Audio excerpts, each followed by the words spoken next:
Hello students, तो आज हम लोग जो है लेक्चर नंबर 2 में कूलम्ब्स लॉ पढ़ेंगे। कूलम्ब्स लॉ पढ़ने से पहले मैं आपको जो है एलिमेंट्री पार्टिकल्स के बारे में बता दूं। तो how many type of elementary particles are there. Coulomb's law पढ़ने से पहले मैं आपको एलिमेंट्री पार्टिकल्स के बारे में पूरा के पूरा जो है वापस एक बार आपको रिवाइज करा दूं। तो हम लोगों ने तो सुना है कि यहाँ पर एक न्यूक्लियस है, न्यूक्लियस के आसपास जो है एक इलेक्ट्रॉन या इलेक्ट्रॉन्स उसके आसपास रिवॉल्व करते हैं और न्यूक्लियस के अंदर प्रोटॉन न्यूट्रॉन ये सारे पार्टिकल्स जो है हमारे पास आते हैं। तो हम कितने तरह के एलिमेंट्री पार्टिकल्स जानते हैं? Only 3 type of elementary particles हम लोग जानते हैं, proton, neutron and electron. This 3 type of elementary particles हम लोग जानते हैं। लेकिन हकीकत में जो एलिमेंट्री पार्टिकल्स होते हैं ना, वो बहुत सारे होते हैं। सिर्फ यहाँ पर मतलब सिर्फ न्यूक्लियस में more than 100 type of elementary particles are there. More than 100 types of elementary particles are there, जिसमें पहला आ जाएगा आपके पास प्रोटॉन जो पॉजिटिवली चार्ज होता है। दूसरा होता है आपके पास न्यूट्रॉन जिसमें कोई चार्ज नहीं होता। तीसरा होता है आपके पास इलेक्ट्रॉन जिस पे नेगेटिव चार्ज होता है। Fourth one is we can say alpha particle which is nothing but nucleus of helium. फिर फिफ्थ होता है बीटा पार्टिकल्स। ये बीटा पार्टिकल्स जो होता है बेटा, ये इलेक्ट्रॉन्स होते हैं। ये बीटा पार्टिकल्स आर इलेक्ट्रॉन्स और ये इलेक्ट्रॉन्स कहाँ रहते हैं? न्यूक्लियस में। बीटा पार्टिकल जो इलेक्ट्रॉन्स होते हैं वो आपके पास न्यूक्लियस में रहते हैं। फिर उसके बाद जो है आपके पास ये वाला हो जाएगा गामा पार्टिकल। गामा पार्टिकल्स है ना, ये एनर्जी के पार्टिकल्स होते हैं। फिर उसके बाद जो है आपके पास हो जाएगा न्यूट्रिनो एंड एंटी न्यूट्रिनो। ये वाला भी आप पढ़ोगे कि न्यूट्रिनो और एंटी न्यूट्रिनो भी एमिट होते हैं जब आपके पास न्यूक्लियर का फ्यूजन होता है। ये वाला आपके पास न्यूट्रिनो एंटी न्यूट्रिनो। फिर 9th वाला जो आपके पास हो जाएगा, ये वाला हो जाएगा फोटोन और alpha beta and gamma particles. Proton neutron electron alpha beta gamma neutrino anti neutrino photons and the 10th item जो वो जो है ये वाला आपके पास भी मतलब 10th नंबर जो है वो है आपके पास फोटोन भी आ गया। फिर उसके बाद जो मतलब more than 100 type of particles आ गए। 10वां मुझे अभी जो है याद नहीं आ रहा। तो वो जो है proton neutron electron alpha beta gamma neutrino anti neutrino and photon, ये वाले आपके पास जो है सारे के सारे पार्टिकल्स होते हैं। अब पुराने जमाने में ऐसा मानते थे कि ओल्ड डेज में क्या मानते थे कि जो एटम है ना, एटम्स आर नॉट डिविजिबल, उसको आप नहीं तोड़ सकते। किसको? एटम को, है ना। तो एटम्स आर नॉट डिविजिबल, तो एटम जो है ये डिवाइड नहीं हो सकते। Atoms are not divisible. फिर उसके बाद जो है एटम्स जो है वो डिविजिबल नहीं होते। फिर उसके बाद जो है हम लोग आगे बढ़ेंगे तो उसके बाद हमको ये भी पता चला कि नहीं, एटम्स जो है उसको भी डिवाइड किया जा सकता है, उसको भी तोड़ा जा सकता है। It can also be disintegrated. ये वाला जो है हमको बाद में पता चला। पुराने जमाने के लोग ये मानते थे विच इज क्वाइट इनकरेक्ट, है ना। तो ये वाला जो है हम लोग मानते थे। फिर उसके बाद जो ये एटम को भी तोड़ा गया, उसमें से इलेक्ट्रॉन प्रोटॉन और न्यूट्रॉन्स ये वाले पार्टिकल्स जो है हमको मिले और ये वाले पार्टिकल्स भी हमको मिले। फिर इसको ऐसा माना जाता था कि इलेक्ट्रॉन्स प्रोटॉन्स और न्यूट्रॉन्स ये वाले भी जो है इसको अब तोड़ा नहीं जा सकता। इलेक्ट्रॉन जो है इसको हम लोग डिसइंटीग्रेट नहीं कर सकते, प्रोटॉन को भी नहीं कर सकते, न्यूट्रॉन को भी नहीं कर सकते, ऐसा हम लोग पुराने जमाने में मानते थे। But this is also found to be incorrect, है ना।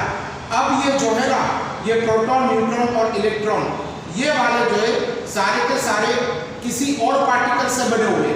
मतलब you can disintegrate proton, you can disintegrate neutron, you can disintegrate electrons. और ये प्रोटॉन जो बना हुआ है ना, ये प्रोटॉन, ये न्यूट्रॉन और ये इलेक्ट्रॉन, ये सारे के सारे बने हुए क्वार्क से, है ना। मतलब अगर आप ये प्रोटॉन लोगे ना, ये वाला प्रोटॉन, तो ये प्रोटॉन भी किसी और पार्टिकल का बना हुआ है। मतलब यहाँ पर क्वार्क होते, ये वाला आपके पास क्वार्क हो गया, ये वाला भी क्वार्क हो गया, ये वाला भी क्वार्क हो गया। तो ये प्रोटॉन भी जो है ना कोई और एलिमेंट्री पार्टिकल्स से बने हुए थे जिसको हम लोग कहते हैं क्वार्क, है ना बेटा। तो हम लोग जो है यहाँ पर एक और चीज पढ़ते हैं कि ये एलिमेंट्री पार्टिकल्स जो है they are also form of quarks. अब देखिए जो क्वार्क है ना, ये क्वार्क जो है 6 टाइप्स के है ना। ये क्वार्क जो है मतलब ये क्वार्क क्या है, These are also elementary particles। मतलब प्रोटॉन को आप तोड़ोगे ना तो प्रोटॉन में से जो है आपको यहाँ पर प्रोटॉन से आपको जो है क्या मिलेगा, एक क्वार्क मिलेगा। ये सपोज प्रोटॉन है तो ये भी क्वार्क है, ये भी क्वार्क है, ये भी क्वार्क है। मतलब ये वाले आपको क्वार्क मिलेंगे अगर प्रोटॉन को तोड़ा गया तो ये क्वार्क जो है ना, ये वाले जो है 6 types of quarks are found till date. आज की तारीख तक हमको 6 टाइप के क्वार्क मिले हैं। Top quark, bottom, then we can say up quark, then we can say down quark, फिर उसके बाद जो होता है आपके पास strange, and the 6th one is charm, है ना। तो ये आपको टाइप्स ऑफ क्वार्क से, क्वार्क क्या है, क्वार्क वो पार्टिकल है जिससे प्रोटॉन, न्यूट्रॉन और इलेक्ट्रॉन बनता है। अब जो अप क्वार्क है ना, ये इस पे चार्ज होता है +2/3e और डाउन पे होता है -1/3e, है ना। ये जो अप क्वार्क है इस पे +2/3e जितना चार्ज होता है। What is this e? e is fundamental charge. अब ये वाला जो आपके पास आ गया ये 2/3e, ये वाला भी आपके पास आ गया 2/3e। मतलब ये वाला अगर अप क्वार्क आ गया तो अप क्वार्क पे कितना चार्ज होगा 2/3e और डाउन क्वार्क पे कितना चार्ज होगा -1/3e। But independent existence of quark, independent existence of quark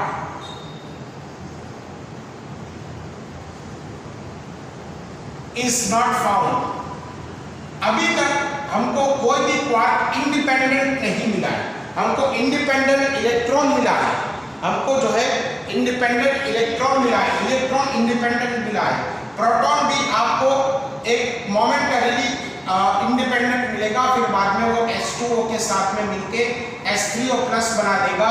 मतलब प्रोटॉन भी आपको इंडिपेंडेंट आपको मिला है, न्यूट्रॉन भी आपको इंडिपेंडेंट मिला है। लेकिन कोई क्वार्क इंडिपेंडेंट मिला हो ऐसा अभी तक कोई भी जो है केस हमारे सामने नहीं आया। तो independent existence of quark is not found. तो हमारे पास कितने टाइप के क्वार्क थे? 6 types of quarks were there and what are they? They are down, top, bottom, strange and charm.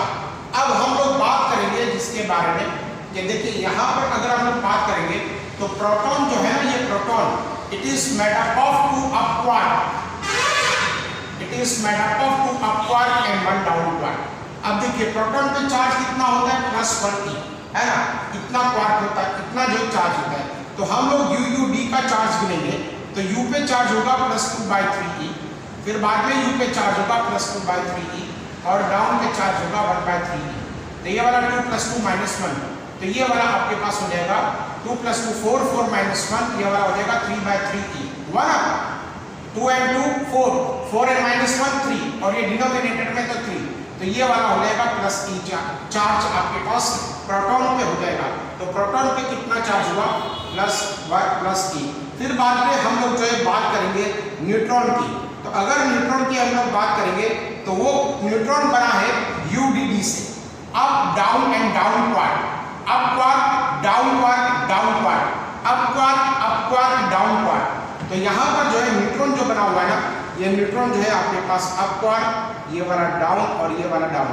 तो ये वाला इसका चार्ज कितना होगा +2/3e और ये वाला कितना हो जाएगा -1/3e और ये वाला हो जाएगा -1/3। तो 2 - 1 - 1 ये वाला हो जाएगा 0/3e। तो मतलब न्यूट्रॉन पे चार्ज कितना हो गया 0 हो गया। फिर हम लोग इलेक्ट्रॉन की बात करेंगे तो इलेक्ट्रॉन जो है it is made up of DDD, मतलब डाउन क्वार्क, 3 डाउन क्वार्क का आपको इलेक्ट्रॉन मिलेगा। अब ये डाउन क्वार्क पे -1/3e चार्ज होगा, -1/3e चार्ज होगा, -1/3 की चार्ज होगा, तो -1 -1 तो -3/3 की चार्ज होगा। तो ये वाला कितना चार्ज होगा आपके पास, -e चार्ज होगा। तो इलेक्ट्रॉन पे जो है आपके पास -1e जितना चार्ज हो जाएगा। तो ये वाला हम लोग जो है पढ़ते हैं कि जो आपके पास प्रोटॉन है वो 2 अपवर्ड एक डाउनवर्ड, न्यूट्रॉन जो है 1 अपवर्ड 2 डाउनवर्ड, और इलेक्ट्रॉन जो है वो 3 जो है डाउनवर्ड का बना हुआ होता है। Now we can say here, अब हम लोग पढ़ेंगे कूलम्ब्स लॉ। क्या पढ़ेंगे बेटा, कूलम्ब्स लॉ। अब पहले तो इसका स्केलर फॉर्म पढ़ेंगे, फिर बाद में उसका वेक्टर फॉर्म भी हम लोग देखेंगे। तो स्केलर फॉर्म हमारे पास कैसे आ जाएगा, सो यहाँ पर आपके पास सपोज चार्ज Q1 है और यहाँ पर आपके पास सपोज चार्ज आपके पास Q2 है ना। ये चार्ज आपके पास Q1 एंड Q2 है। ये दोनों के बीच का चार्ज का डिस्टेंस सेंटर टू सेंटर अगर आपके पास R है, तो यहाँ पर जो है F is directly proportional to Q1 Q2 and F is directly proportional to 1/r²। मतलब F is directly proportional to Q1 Q2 upon r², और F is equal to K times Q1 Q2 upon we can say r²। तो ये वाला आपके पास Coulomb's law है। इसको हम लोग कैसे लिखेंगे, the force between two stationary charge, हालांकि two stationary point charges, two stationary आपके पास पॉइंट चार्जेस होंगे। The force between two stationary point charges is directly proportional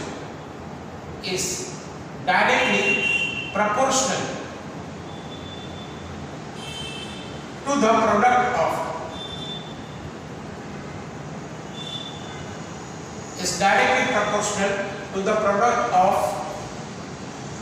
charges. मतलब द फोर्स, ये दोनों के बीच का जो फोर्स है ना, ये force between two stationary point charges is directly proportional to the product of charges and inversely proportional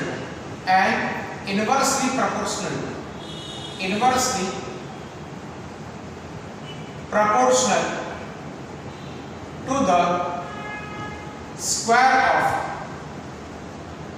it is inversely proportional to the square of the distance between the two, the distance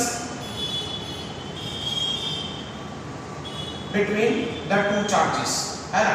तो ये वाला क्या हो गया, that the force between, ये force जो है it is directly proportional to the product of the charges and inversely proportional to the square of the distance between these two. Now combining these two, we will get this F is directly proportional to, we can say Q1 Q2 upon r², or F is equal to K times, where K is proportionality constant. ये K जो है capital K है, this capital K is nothing but it is a proportionality constant, ये वाला जो K है इसको हम लोग कहेंगे proportionality constant। क्या कहेंगे बेटा, प्रोपोर्शनलिटी कांस्टेंट, और इसका वैल्यू क्या है 1 में 9 × 10⁹। के का वैल्यू क्या, 9 × 10⁹। अब ये के को सब्जेक्ट ऑफ द इक्वेशन बनाओ, तो ये क्या हो जाएगा न्यूटन, और ये r² यहाँ पर आ जाएगा मीटर², ये कूलम्ब² नीचे, तो यहाँ पर इसका ऐसा यूनिट क्या हो जाएगा newton metre upon we can say coulomb. So K is proportionality constant which is equal to 9 × 10⁹ Newton meter² upon Coulomb², which is going to be you can say it is going to be, we can say K. So K is 9 × 10⁹ Newton meter² upon Coulomb²। तो ये वाला आपके पास क्या होगा, proportionality आपके पास constant होगा। The value of K is 9 × 10⁹ Newton meter² upon we can say Coulomb²। तो ये वाला आपके पास क्या हो गया, ये वाला स्केलर फॉर्म हो गया। अब इसके बारे में हम लोग आगे बढ़ेंगे। तो देखिए बेटा, वीडियो को पॉज कर लीजिए, वीडियो को पॉज करके फिर इसकी नोट बनाइए, वीडियो को पॉज करके इसकी जो है आप नोट बनाइए, ठीक है। अब हम लोगों ने क्या पढ़ा, अब हम लोगों ने ये पढ़ा था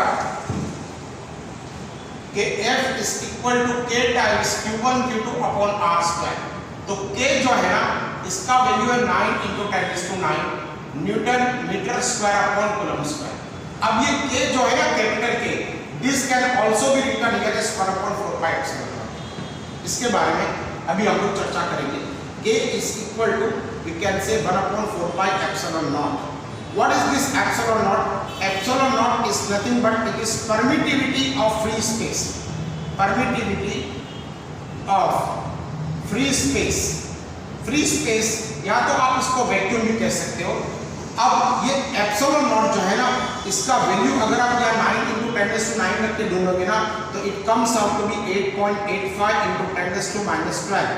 कितना आ रहा है यहाँ पर एप्सिलॉन नॉट 8.85 × 10⁻12। ये वाला क्या हो जाएगा, इसका फॉर्मूला इससे उल्टा ही हो जाएगा।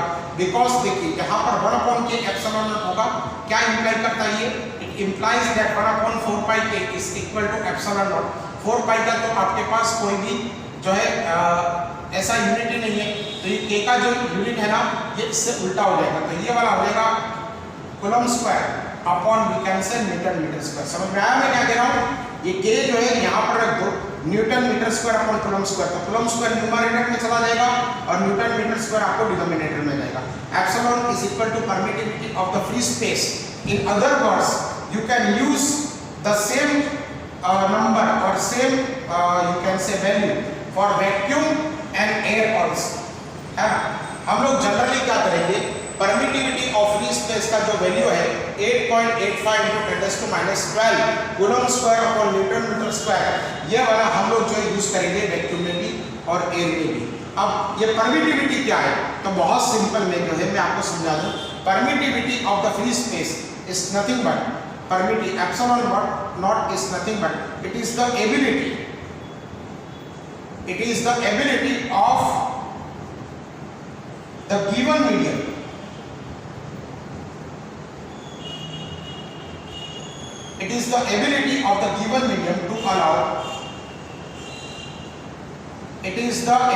of the given medium to allow electric field lines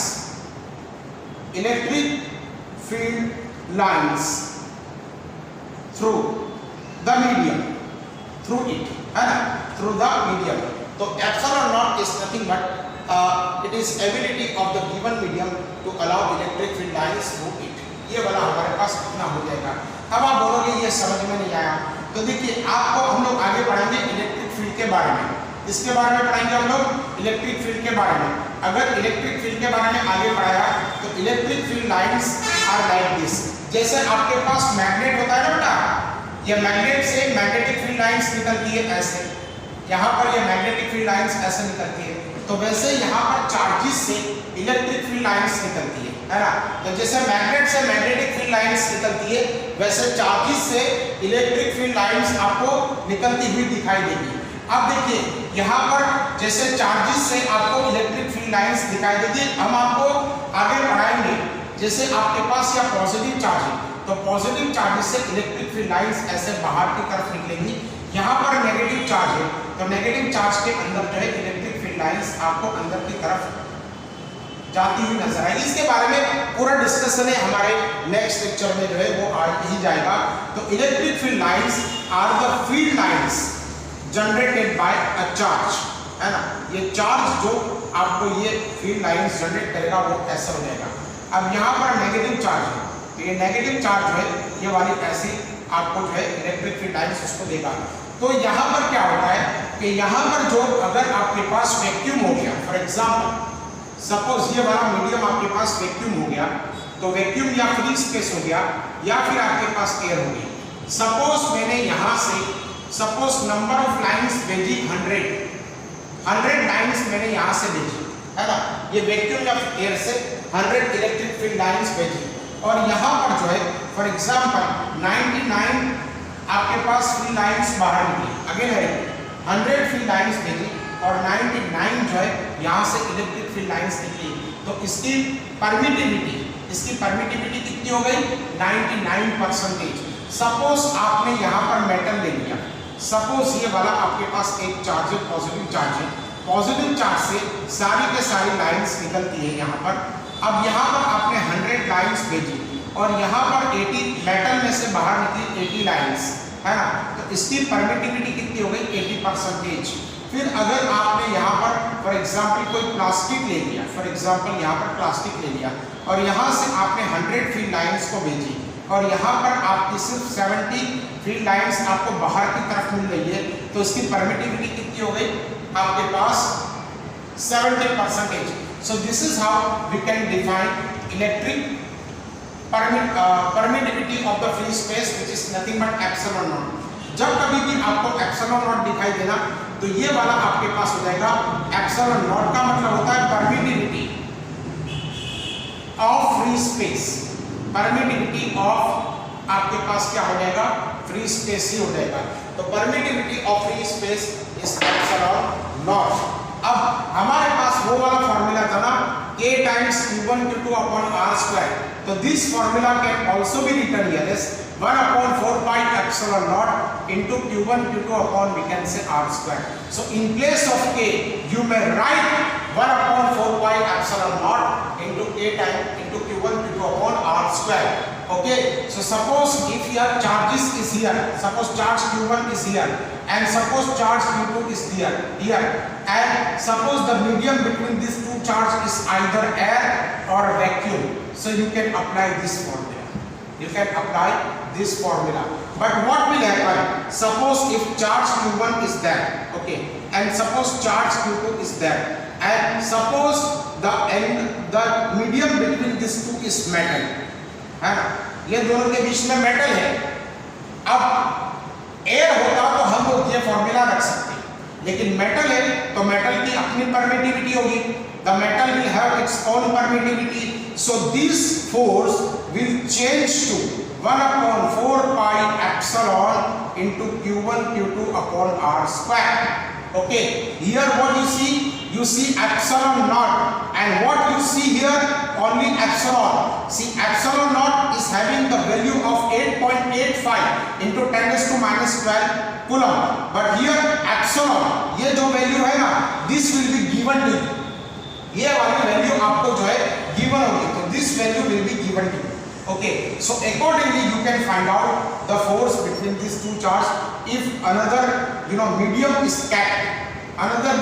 kept in place of air or vacuum. If you keep another medium like metal, plastic, rubber, wood, etc. So all the material like metal, then plastic, then rubber will have their own electrical permittivity, and that electrical permittivity will be given to you. So here this formula will change to 1 upon 4 pi epsilon. Epsilon naught नहीं होता, यहाँ पर देखिए epsilon naught है, यहाँ पर epsilon है. So this is q1 q2 we can say upon r square. So this is how we can easily find out the force between the two charge if medium between the two charge is different from air or we can say vacuum. Suppose charge q1 is there and suppose charge q2 is there, and suppose if you keep wood here, okay, so wood will have its own permittivity. So F is equal to 1 upon 4 pi epsilon q1 q2 upon r square. So this 1 upon 4 pi epsilon can be written here as k dash time. This is k dash, is q1 q2 we can say upon r square. So F is equal to k dash into q1 q2 upon we can say r square. So this is how we can easily find out the value of we can say F. So this F is equal to k dash into q1 q2 upon we can say r square. So this is how we can easily find out the force between these two. Now suppose this q1 charge is positive and q2 charge is also positive. Okay, so this is positive and this is going to be we can say positive. So if force is equal to, that is force is equal to, यहाँ पर आपके पास q1 और q2 है, तो यहाँ पर जो force लगेगा that is going to be 1 upon 4 pi epsilon naught if the medium is air or vacuum. ये वाला हो जाएगा q1 q2 upon r square. अब देखिए बेटा, 4 positive, pi positive, epsilon naught positive, q1 positive, q2 positive, r भी positive, इसका square भी positive. So this value will be positive. So अगर ये दोनों के बीच का फोर्स जो है पॉजिटिव वैल्यू आता है, so if the force is positive, F जो है ये आपका पॉजिटिव आता है, तो ये पॉजिटिव को आपको क्या समझना है बेटा, it is repulsive in nature. अगर ये फोर्स जो है इसका वैल्यू अगर आपके पास पॉजिटिव आता है, so this force is positive, then this force will be repulsive in nature. Suppose this charge is Q1 is positive and suppose this charge Q2 is negative. So force between these two is equal to 1 upon 4 pi epsilon naught into, we can say, Q1 Q2 upon R square. Let us say Q1 is 1 coulomb and Q2 is minus 2 coulomb. Okay, so this force is equal to 1 upon 4 pi epsilon naught into 1 into minus 2 upon R. Let us assume this R to be 2, है ना? तो ये वाला जो force होगा, ये वाला force का वैल्यू क्या मिलेगा आपको?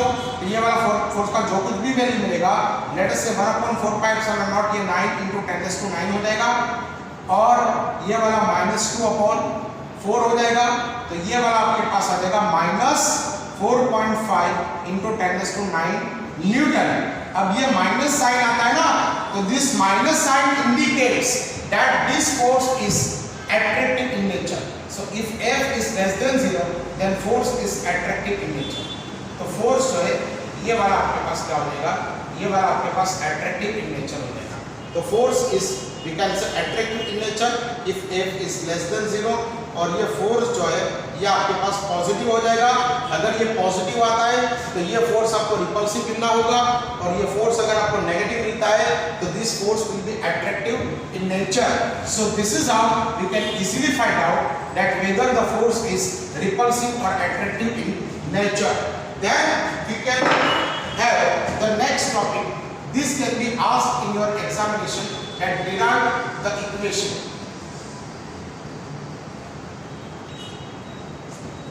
of Coulomb in a vector form. In a vector form. Okay. So they will ask you that you should derive the Coulomb's law in a vector form. So first of all, you will have to write the statement of the Coulomb's law. अब ये Coulomb law जो है ना, इसका statement आपको जो है लिखना होगा। अब ये स्टेटमेंट जो अभी मैंने आपको लिख के बताया था ना, is the force between two point charges, the force between to stationary point charges. Why am I writing this again? Because you can easily remember it. So the force between two stationary charges, two stationary point charges, let me write as point charges. So the force between two stationary point charges is directly proportional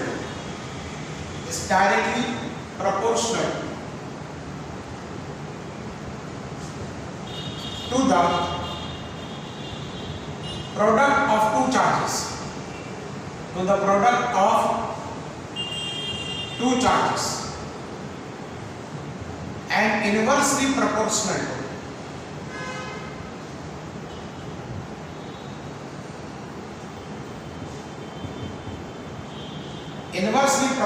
to the square of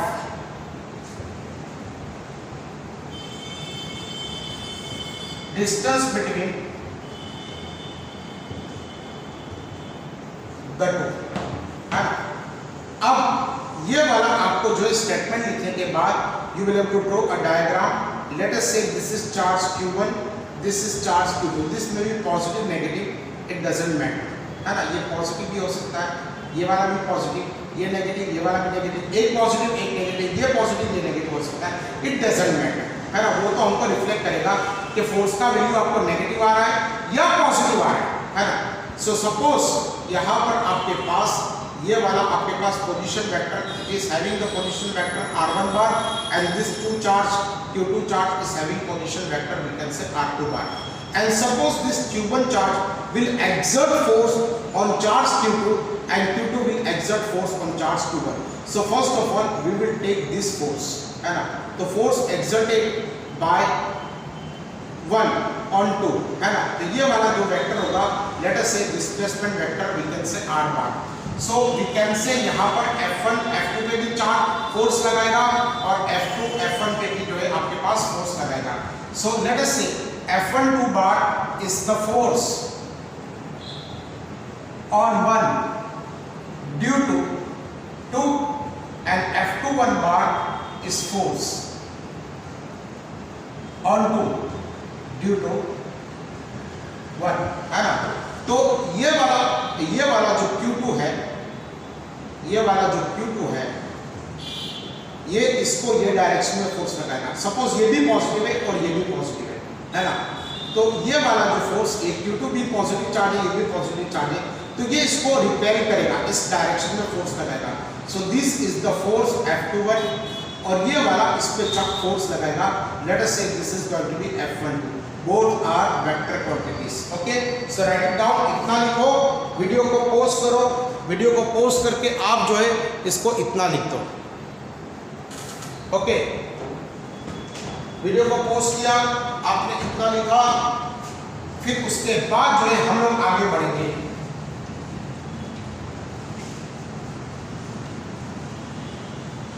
फिर उसके बाद जो हम लोग आगे बढ़ेंगे, तो यहाँ पर आपके पास ये वाला आ जाएगा। देखिए हम लोग जो है सिर्फ एक ही फोर्स की बात करेंगे अभी, है ना। तो लेट अस से ये वाला आपके पास R1 बार है और यहाँ पर आपके पास चार्ज Q1 है। ओके, ये वाला आपके पास जो है चार्ज Q1 और ये वाला आपके पास चार्ज Q2 है और ये वाला आपके पास R2 बार है। ओके, नाउ हम लोग इसकी बात करें फोर्स, कोई भी एक फोर्स ले लेते हैं हमारी मर्जी। तो चलिए ये वाला हम लोग फोर्स ले लेते हैं, that is this is force on 2 due to 1, है ना। तो फोर्स F21 बार क्या होगा? तो F21 bar is nothing but it is force due to force on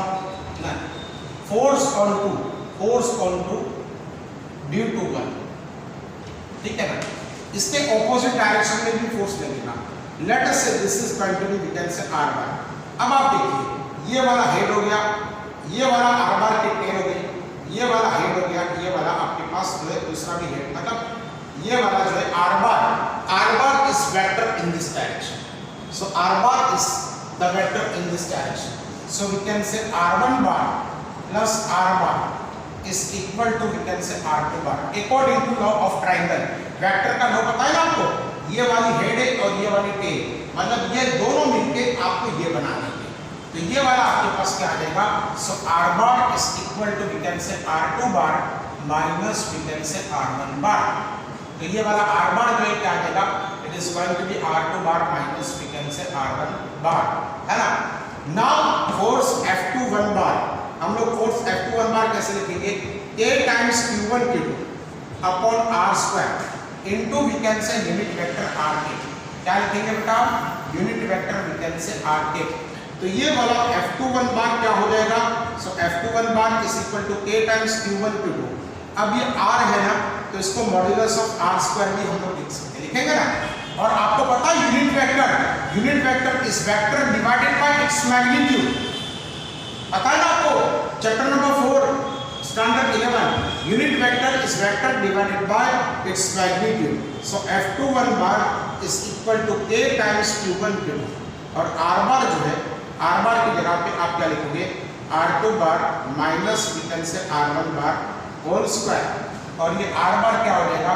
it is R2 bar minus R1 bar divided by modulus of R2 minus we can say R1। तो ये वाला आपको क्या मिल जाएगा? F21 bar is equal to A times Q1 Q2 और यहाँ पर आपको क्या मिलेगा? R2 bar minus R1 bar divided by we can say R2 minus R1 whole cube. क्या मिलेगा? क्या यहाँ पर देखिए स्क्वायर नहीं आ रहा, यहाँ पर तो आपको स्क्वायर मिलेगा और ये वाला आपके पास तो क्या आ जाएगा? R2 minus R1 into whole cube. So F21 bar is equal to A times Q1 Q2 upon R square into unit vector R cap. What is this R cap? R cap is nothing but it is a unit vector. R cap क्या है? Unit vector in the direction of force. Force की direction में आपके पास unit vector है। So F21 bar is equal to, अब unit vector को हम लोग कैसे लिखेंगे? Vector divided by its magnitude. So K times Q1 Q2 upon R square, तो R2 minus R1 whole cube और ये वाला आपको मिल जाएगा R2 माइनस R1 और ये वाला मिलेगा R2 minus R1 whole cube. तो ये वाला आपको जो है क्या मिलेगा, तो ये वाला आपको मिलेगा F21 बार, ये वाला आपको मिलेगा, ठीक है ना। So F21 bar is equal to K times Q1 Q2 upon into R2 minus R1 upon R1 minus R2 whole cube. अब हम लोग देखेंगे, देखिए बेटा यहाँ पर अब हम लोग जो है दूसरी एक बात देखेंगे कि F21 बार मतलब फोर्स ऑन 2 ड्यू टू 1 ये डायरेक्शन में, तो force on 1 due to 2 and ये 1 पे फोर्स किस डायरेक्शन में लगेगा, उसके ऑपोजिट डायरेक्शन में लगेगा। So can I write like this that F21 bar, या इसको हम लोग ऐसे लिखेंगे, this force is force on 1 due to 2, तो force on 1 due to 2 is equal to force on 2 due to 1 but in opposite direction. What is this minus sign is indicative of? It is nothing but it is indicative of the opposite direction and it has nothing to do with the magnitude. So ये वाला आपके पास आ जाएगा F12 bar is going to be, we can say minus K times Q1 Q2 upon we can say R2 minus R1 divided by R2 minus R1 whole cube. Okay, so if I take this minus sign inside the bracket, so what will happen, this will get changed. Okay, so this will get changed. So here F12 bar is equal to K times Q1 Q2 upon R1 minus R2 divided by, है ना, ये क्या कर दिया, minus sign को हम लोग अंदर लेके गए, तो ये क्या हो गया, उलट हो गया, तो ये वाला कितना हो जाएगा, ये वाला K times Q1 Q2 upon R1 minus R2। अब इसको भी हम लोग उल्टा कर दे, कोई फर्क नहीं पड़ेगा, modulus of R2 minus R1 लिखो या R1 माइनस R2 लिखो, इससे आपको कोई फर्क नहीं पड़ेगा। So this is going to be we can say R1 minus R2 whole cube. सो ये वाला हमारे पास दूसरा भी जो है इक्वेशन हमारे पास आ गया। Okay, so write it down, video को पॉज कर लीजिए बेटा, वीडियो को पॉज करके इसके ये पूरे के पूरी जो है नोट बनाइए।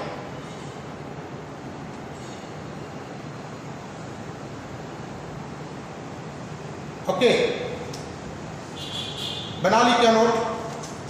चलिए अब हम लोग आगे बढ़ेंगे। जैसे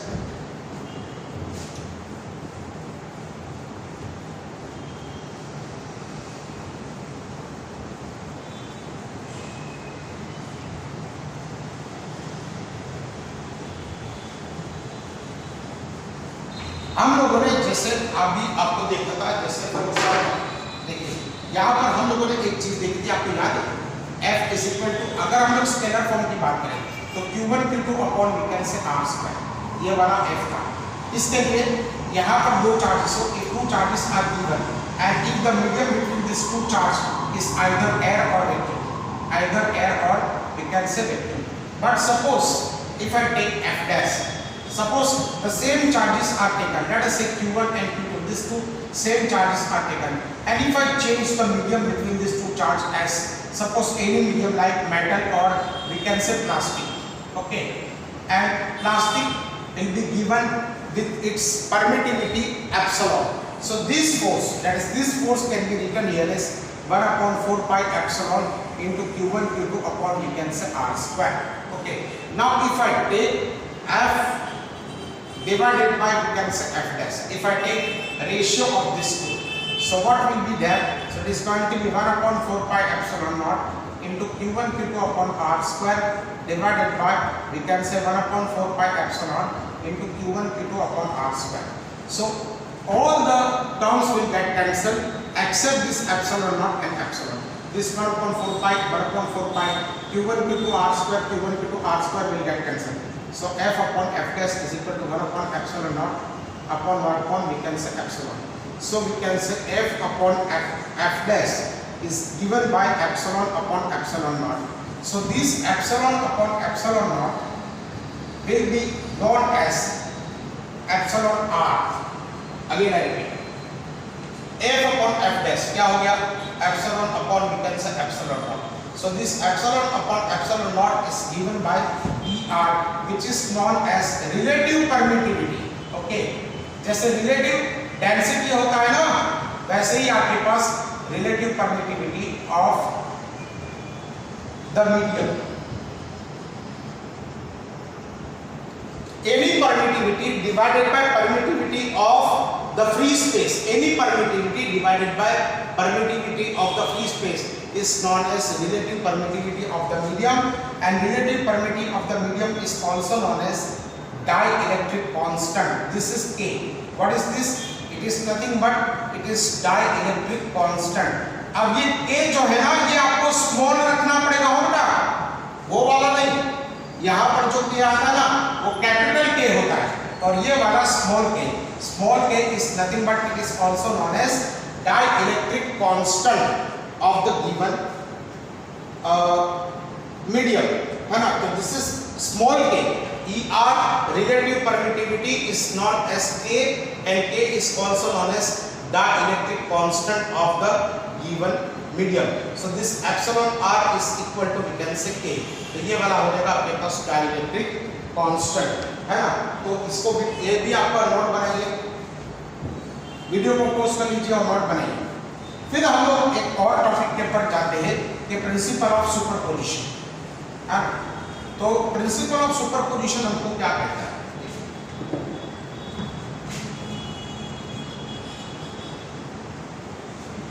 Principle of superposition. What does this principle of superposition says? It says that if more than two charges are given, if more than two charges are given, then the net force on the given charge will be the vector addition,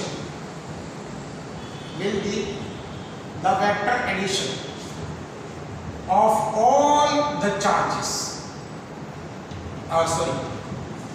If the more than two charges are given, then the net force on the given charge will be the vector addition of all the forces on the given charge, ठीक है ना। ये वाला है principle of superposition. What does it indicate? That if more than two charges are given, then the net force on the given charge will be the vector addition of all the forces on the given charge. Let me explain you like this, that suppose you are given this force Q1, this is force Q2, this force Q3 and this force Q4, है ना। तो ये Q1 Q2 पे force लगाएगा, Q2 Q1 पे force लगाएगा, Q2 Q3 पे force लगाएगा, Q3 Q2 पे फोर्स लगाएगा, ये वाला इस पे फोर्स लगाएगा, ये वाला इस पे फोर्स लगाएगा। नाउ सपोज ये वाले जो चार्जेस है, इस पे हमको कोई भी एक चार्ज सिलेक्ट करना है। Let us select this charge Q। तो Q1 Q2 पे जो फोर्स लगाएगा, let us say this is we can say F21 charge force on two due to 1। ये वाला जो फोर्स लगाएगा ना, तो ये वाला आपको लगाएगा फोर्स ऑन 2 ड्यू टू 3, है ना। और ये वाला जो फोर्स लगाएगा, लेट अस से F24, है ना, ये वाला फोर्सेस लगाएंगे। तो ये वाले जो सारे के सारे फोर्सेस लगते हैं ना, इस पे लग रहे हैं Q2 पे। हाँ, कौन लगा रहा है? Q1 Q3 और Q4, है ना। तो इस पे नेट फोर्स कितना होगा? तो नेट फोर्स ये वाला फोर्स, ये वाला फोर्स और ये वाला फोर्स, तीनों तीन का वेक्टर एडिशन होगा। So net force is equal to F21 bar plus F23 bar plus we can say F24 बार। तो ये वाला आपके पास जो हो जाएगा, ये वाला नेट फोर्स हो जाएगा। So net force is nothing but vector addition of all the forces. अभी तो हम लोगों ने सिर्फ चार्जेस 1 2 3 और 4 लिए, है ना। ऐसे एक नंबर ऑफ चार्जेस भी हो सकते हैं, बहुत सारे चार्जेस भी हो सकते हैं, इनफाइनाइट नंबर ऑफ चार्जेस भी हो सकते हैं। तो उसको हम लोग कैसे लेंगे? The force on the given charge is nothing but vector addition of all the forces exerted on that charge. ये वाला हो गया प्रिंसिपल ऑफ सुपरपोजिशन। अब हमको क्वेश्चन कैसे आ सकता है ना। तो क्वेश्चन जो है हमको कैसे आ सकता है? Derive the equation of net force. ये क्वेश्चन कैसे आ सकता है? Derive the equation of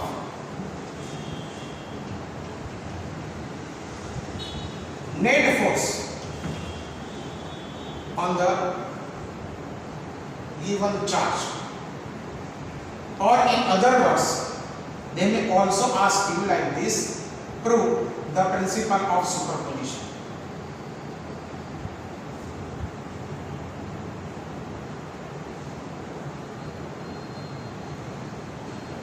Prove the principle of superposition. So ये वाला कैसे हो जाएगा आपके पास? So आपको पहले प्रिंसिपल ऑफ सुपरपोजिशन पूरा स्टेटमेंट लिखना होगा। यहाँ पर अगर आपको मैं नहीं लिख देता, मैं वापस बोल देता हूँ कि the net force on the given charge is the vector addition of the all the forces which is acting on the given charge. तो ये वाला आपको प्रिंसिपल ऑफ सुपरपोजिशन पहले पूरा लिखना होगा। सो लेट अस से यहाँ पर हमारे पास चार्ज Q1 है, उसका position vector we can say R1 है। यहाँ पर हमारे पास चार्ज Q2 है, इसका पोजीशन वेक्टर हमारे पास R2 है। यहाँ पर हमारे पास चार्ज Q3 है, इसका पोजीशन वेक्टर हमारे पास R3 है। और यहाँ पर कोई जगह पर हमारे पास लेट अस से यहाँ पर चार्ज Q4 है, इसका पोजीशन वेक्टर हमारे पास R4 है ना। Now we are selecting this charge Q2, तो इस पे ये फोर्स लगाएगा, ये वाला फोर्स लगाएगा आपके पास फोर्स ऑन 2 ड्यू टू 1। अब ये वाला फोर्स लगाएगा फोर्स ऑन 2 ड्यू टू 3, और ये वाला फोर्स लगाएगा force on 2 due to we can say 4। ये वाला आपको फोर्स लगेगा। तो यहाँ पर आपको ऐसा लिखना है कि as shown in the figure, क्या आपको लिखना है? As shown in the figure, charges Q1, Q2, Q3 and Q4 are heavy. Position vectors are heavy. Position vectors क्या हो जाएगा? R1 bar, R2 bar, R3 bar and R4 बार, है ना। अब हमको ये गिनना है कि according to the principle of superposition, अब हमको ये लिखना है according to the principle of superposition, principle of we can say superposition, हमको ये क्या लिखना पड़ेगा? F net is equal to we can say F21 bar plus F23 bar plus we can say F24 बार, है ना। तो ये वाला हमको F net मिलेगा, आपको दिखाई दे रहा है बेटा? F net आपको इतना मिलेगा, तो ये वाला आपको जो है F net मिलेगा, यस यू कैन सी। तो ये वाला नेट फोर्स ऑन चार्ज 2 आपको मिलेगा। अब हम लोग बात करेंगे, इसको ढूंढेंगे अलग से, इसको ढूंढेंगे और इसको ढूंढेंगे, फिर तीनों दिन का वेक्टर एडिशन करेंगे। तो देखिए वैसे तो आप यहाँ से कर सकते हो, बट अगर आपको ये फिगर बहुत कॉम्प्लिकेटेड लगे तो मैं आपको क्या सजेस्ट करूँगा कि देखिए यहाँ पर आपके पास चार्ज Q1 है ना, चार्ज Q1, और यहाँ पर आपके पास चार्ज Q2 है। ये वाला पोजीशन वेक्टर आपके पास R1 बार है, और ये वाला पोजीशन वेक्टर आपके पास R2 बार है, और आपको फोर्स ये डायरेक्शन में लग रहा है। सो लेट अस से ये वाला आपके पास R21 बार है ना, ये वाला R21 बार ये पोजीशन वेक्टर है। अब यहाँ से आप क्या करोगे? तो यहाँ से आप ऐसे लिखोगे कि यहाँ पर आप जो है लिखोगे R2 बार, है ना, ये वाला क्या लिखोगे? R2 बार। अब ये वाला इसका हेड है और ये वाला टेल है, plus R21 bar is equal to we can say R1 बार। तो ये वाला R21 बार क्या हो जाएगा? R1 bar minus we can say R2 बार। अब आप F21 बार आराम से लिख पाओगे। क्या लिखना पड़ेगा आपको? F times K times Q1 Q2 upon R1 2 square, ऐसा लिखोगे ना, इनटू यूनिट वेक्टर R1 2 10, ऐसे लिखोगे ना बेटा। तो ये वाला F21 bar comes out to be we can say आपको क्या मिलेगा? Q1 Q2 upon R21 whole square into we can say R21 के पुट ऑल द वैल्यूज। तो ये वाला क्या मिलेगा? F21 bar is equal to K times Q1 Q2 और R21 स्क्वायर है ना, तो ये वाला आपको लिखना पड़ेगा R1 माइनस R2 का cube into R1 minus R2, है ना, क्यों? खबर है, क्योंकि यहाँ पर R21 बार क्या मिलेगा आपको? ये R21 bar will be R21 divided by its magnitude. तो मैंने डायरेक्टली लिख दिया, लास्ट टाइम भी हम लोगों ने लिखा था ना ये यूनिट वेक्टर को vector divided by its magnitude. तो ये वेक्टर ये r2 1 कैप क्या हो जाएगा, तो ये r2 1 कैप जो है आपके पास मिलेगा vector r1 minus r2 divided by x magnitude r1 minus r2, ये वाला आपके पास क्या हो जाएगा। तो ये वाला आपके पास F21 बार आपके पास ऐसा हो जाएगा, ठीक है ना। तो ये वाला F21 बार हो गया। इसी तरह से अगर आप ढूंढोगे कौन सा वाला F23 बार, तो बताइए क्या मिलेगा, A टाइम्स Q2 Q3 ऐसे मिलेगा, A times Q2 Q3 divided by क्या मिलेगा आपको, यहाँ पर आपको मिलेगा R3 minus R2 whole cube, ऐसे ही मिलेगा आपको। अगर ऐसे फिगर ड्रॉ करके वापस लगा लिए तो लगा सकते हो, और यहाँ पर आपको मिलेगा R3 minus we can say R2, ठीक है। अब F24 बार, ये वाला Q2 Q4 divided by R4 minus R2 whole cube, और ये वाला आपके पास आ गया R4 माइनस R2, ये वाला आपके पास कितना आ गया। अब ये वाले सारे आ गए, तो F नेट हमको क्या मिलेगा, now we can say F net is equal to ये वाला आपके पास मिलेगा F21 bar plus we can से F23 bar plus F2 we can say 4 bar.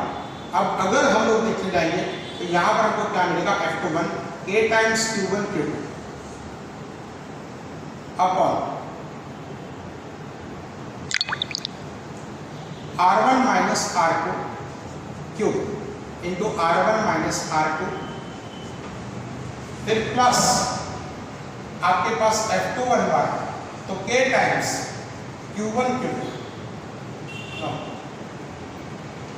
K times Q2 Q3 ये वाला divided by R3 minus R2 whole cube plus ये वाला F24, ये वाला क्या मिलेगा, K times Q2 Q4 divided by R4 minus R2 whole cube into we can say R4 minus R2, है ना। तो हमको जो इक्वेशन मिलेगा, that equation will be like this, that is F net is equal to K Q2, और यहां पर आपको मिलेगा Q1, देखिए Q2 सब में है, K Q2 यहां पर भी है, K Q2 यहां पर भी है, K Q2 यहां पर भी है, तो यहां पर आपको मिलेगा ये वाला आपको मिलेगा modulus of R1 minus R2 whole cube into we can say R1 minus R2, फिर प्लस यहां पर आपको मिलेगा Q3 और यहाँ पर R1 minus R3 whole cube into we can say आपके पास मिलेगा R3 माइनस R2 प्लस ये वाला आपको Q4 मिलेगा और ये वाला मिलेगा R4 minus R2 whole cube into we can say R4 minus R2, ठीक है। तो नेट फोर्स आपको कितना मिलेगा, सो net force F net is equal to K times Q, sigma I is equal to 1 to 3, है ना, 1 to 3। हमको इसको अगर मैथमेटिकल फॉर्म में रखना है तो ये वाला आपको मिलेगा sigma 1 is equal to 1 to 3। देखिए I का वैल्यू 1 हो सकता है, 3 हो सकता है, 4 हो सकता है, मतलब I का वैल्यू आपको 2 नहीं है, you must not take I as 2। तो यहाँ पर आपको मिलेगा QI upon RI minus R2 whole cube into we can say RI minus we can say R2। So this is going to be the net force in our system. Okay, so ये वाला आपको net force मिलेगा, ठीक है। सो आप इसकी note बनाइए और मोर वीडियो को पोस्ट कर लीजिए बेटा, वीडियो को पोस्ट करके इसकी नोट बनाइए, और नोट बनाने के बाद हम लोग इसका एक और जनरल इक्वेशन लिखेंगे। सपोज ये तो हमारे पास 4 ही चार्ज है, but suppose if charges are more than this 4 charges, if